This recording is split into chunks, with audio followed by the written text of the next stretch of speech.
नमस्कार, मैं प्रद्युमन जोशीला फिर आ गया चुनाव।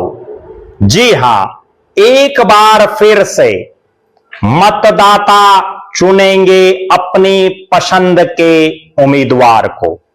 हरियाणा प्रदेश के कई इलाकों में फिर से चुनाव आ गया है और बहुत महत्वपूर्ण चुनाव, जिसकी घोषणा कभी भी हो सकती है। बाकायदा यहां कौन होगा चेयरमैन, उसका ड्रा हो चुका है। हरियाणा प्रदेश के अलग अलग इलाकों में होने जा रहे इस महत्वपूर्ण चुनाव को लेकर के तमाम राजनीतिक दलों ने कमर कस ली है। मजबूत प्रत्याशियों को, मजबूत दावेदारों को ढूंढना शुरू कर दिया है। जी हां, हरियाणा प्रदेश, जिसमें विधानसभा के चुनाव को लगभग 1.25 साल हो चुका है, हरियाणा के 3 प्रमुख शहरों, जिनमें सोनीपत, पंचकुला और अंबाला में नगर निगम के चुनाव होने हैं। नगर निगम के मेयर और नगर निगम के सदस्यों के, यानी पार्षदों की। और रेवाड़ी में नगर परिषद का चुनाव होना है। हिसार के उकलाना में, रोहतक के सांपड़ा में और धारूहेड़ा के अंदर नगर पालिका का चुनाव होना है।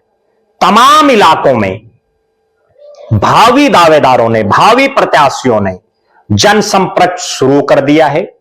होर्डिंग्स, पोस्टर्स लगवा रहे हैं भावी दावेदार, और राजनीतिक दलों ने भी कमर कस ली है कि इस चुनाव में हर हालात में मजबूत दावेदार, मजबूत प्रत्याशी उतार करके जीत हासिल करनी है। सबकी नजरें विशेषकर 3 इलाकों के चुनाव पर हैं, जिनमें सोनीपत, अंबाला और पंचकुला नगर निगम का चुनाव। बाकायदा भारतीय जनता पार्टी भी लगातार अपनी गतिविधियां इन इलाकों में बढ़ा चुकी है। पार्टी मजबूत चेहरे कौन हो, उन पर लगातार मंथन कर रही है। अलग अलग स्तर पर पार्टी की मीटिंगों में इन चुनाव को लेकर के चर्चा हो रही है। पार्टी के प्रदेश के प्रभारी डॉक्टर सतीश पूनिया हों, हरियाणा के मुख्यमंत्री नायब सिंह सैनी हों, पार्टी के प्रदेश अध्यक्ष पंडित मोहन लाल बड़ौली हों, पार्टी के संगठन महामंत्री फणींद्र नाथ शर्मा हों, या पार्टी के महामंत्री प्रदेश के सुरेंद्र पूनिया हों, या महामंत्री और सरकार में मंत्री कृष्ण कुमार बेदी हों, और प्रदेश महामंत्री डॉक्टर अर्चना गुप्ता हों, या इन इलाकों के जो सीनियर नेता हैं, प्रदेश के जो प्रमुख चेहरे हैं, चाहे पूर्व मुख्यमंत्री और वर्तमान में केंद्रीय मंत्री मनोहर लाल खट्टर साहब हों, अपने अपने स्तर पर अलग अलग मीटिंगों में इन चुनावों पर रणनीति भी बना रहे हैं। चुनाव को कैसे जीता जाए, कौन मजबूत चेहरा हो, उनको लेकर के तमाम तैयारियां जारी हैं। इसी तरह से विपक्षी पार्टी प्रदेश में कांग्रेस, वो भी इन चुनाव को बड़े सीरियस मोड में लिए हुए है। बाकायदा इन चुनाव को जीतने के लिए चंडीगढ़ में प्रदेश अध्यक्ष ने मीटिंग बुलाई।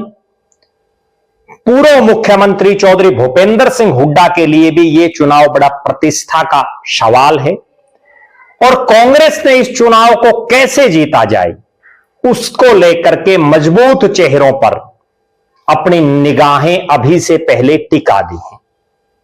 बाकायदा बुजुर्गों की जो पेंशन काटी जा रही है, उसको लेकर के जो एक बड़ा प्रदर्शन है, उसके लिए भी सोनीपत की धरती को कांग्रेस ने चुना है, केवल इसलिए कि यहां से एक माहौल बनाया जाए। क्योंकि यह सोनीपत वो नगर निगम है जिसमें भले ही पिछली बार रोहतक में कांग्रेस हार गई हो, कांग्रेस का समर्थित हार गया हो, लेकिन सोनीपत में कांग्रेस का समर्थित निखिल मदान चुनाव जीता था, जो अब बीजेपी का विधायक है। इसलिए बड़ी प्रतिष्ठा का सवाल है। और ये जो तीनों इलाके हैं, इन तीनों इलाकों में सांसद कांग्रेस के हैं।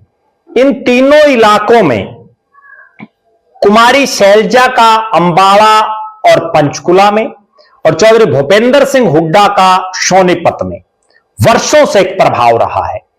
कांग्रेस के लिए भी मजबूत कौन चेहरा हो जो ना केवल कांटे की जंग इस चुनाव में लड़ सके राजनीतिक तौर पर, बल्कि जीत भी हासिल कर सके। इसके बाद इंडियन नेशनल लोक दल वो भी यहां तीनों ही इलाकों में मजबूत चेहरों की तलाश में है, मजबूत चेहरों को मैदान में उतारना चाहती है। जननायक जनता पार्टी भी, हालांकि उन्होंने अभी घोषणा नहीं की है कि वो ये चुनाव लड़ेंगे या नहीं लड़ेंगे, लेकिन मेरा यह मानना है कि अगर विधानसभा और लोकसभा के चुनाव में मजबूती से डटे रहना है, अच्छा परिणाम चाहिए, तो यह चुनाव जेजेपी को ही लड़ना चाहिए। और आम आदमी पार्टी भी, डॉक्टर सुशील कुमार गुप्ता पहले चंडीगढ़ में भी इस संबंध में चर्चा कर चुके हैं, अभी सोनीपत में भी उन्होंने मीटिंग रखी है। वो आम आदमी पार्टी भी इन चुनाव को मजबूती से लड़ने के लिए तैयारी कर रही है। जहां तक ये बात हमने नगर निगमों की, नगर परिषद और नगर पालिकाओं के चुनाव को लेकर के भी बीजेपी बड़ी मजबूती से चुनाव लड़ता हुआ दिखाई देगी, क्योंकि उन्होंने बाकायदा अपने सीनियर मंत्रियों की ड्यूटियां नगर निगम, नगर पालिका और नगर परिषद के इन चुनाव के लिए लगा दी हैं। ना केवल सीनियर मंत्री बल्कि संगठन के जो वरिष्ठ नेता हैं उनको भी एक एक नगर पालिका, नगर परिषद और नगर निगम में ड्यूटी दी गई है। निश्चित रूप से आने वाले समय में संभवतः इसी फरवरी में यह चुनाव अनाउंस हो जाए। हो सकता है इस वीडियो के कुछ घंटे बाद या कुछ दिन बाद यह चुनाव अनाउंस हो जाए। तो उस लिहाज से तमाम जो दावेदार हैं उनको अब से पहले अपनी मजबूती प्रस्तुत करनी चाहिए। बहुत से नेता, बहुत से भावी दावेदार अपनी अपनी पार्टी के जो बड़े नेता हैं उनके हाजिरी मार रहे हैं, उनको अपने बायोडाटा दे रहे हैं। और मेरे पास तो यहां तक भी सूचना है कि अभी पिछले दिनों आसाम में जो बीजेपी के प्रदेश संगठन महामंत्री हैं फणींद्र नाथ शर्मा के घर कोई कार्यक्रम था, उसमें भी इन इलाकों से जो टिकट के इच्छुक नेता हैं वो वहां भी गए हुए थे। आप अंदाजा लगाइए कि किस तरह से गोटियां सेट करने में लगे हुए हैं भावी दावेदार। आपकी नजर में इन 7 जगहों से कौन मजबूत चेहरे हैं वो आप कमेंट बॉक्स में लिख सकते हैं, हम उनका भी अपने वीडियो में जिक्र करेंगे। अलग अलग राजनीतिक दल किस किस नेता पर दांव खेल सकता है, अपनी बेबाक राय कमेंट के माध्यम से जरूर लिखें। बहुत बहुत धन्यवाद। आपका अपना प्रद्युमन जोशीला।